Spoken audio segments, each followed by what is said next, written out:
சுண்டல் குழம்பு செய்வது எப்படி? தேவையான பொருட்கள்: வெங்காயம், தக்காளி, தேங்காய், சோம்பு, பச்சை மிளகாய், முந்திரி, நிலக்கடலை. இது எல்லாத்தையும் சேர்த்து அரைச்சி எடுத்துக்கணும். எண்ணெய் சூடானதுக்கப்புறம் அரைச்சி வச்ச பேஸ்ட்டை இதில் போட்டு நல்லா வதக்கணும்.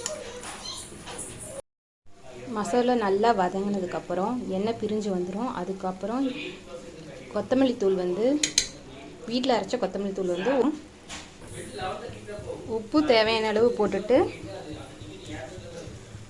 சுண்டலையும் இதிலேயே போட்டு நல்லா வதக்கணும். நல்லா வதங்கினதுக்கப்புறம் ஒரு டம்ளர் தண்ணி ஊற்றி நல்லா மிக்ஸ் பண்ணிக்கணும். குழம்பு நல்லா கொதிச்சதுக்கப்புறம் குக்கரில் மூடி போட்டு 2 விசில் விட்டு அடுப்பு ஆஃப் பண்ணுங்க.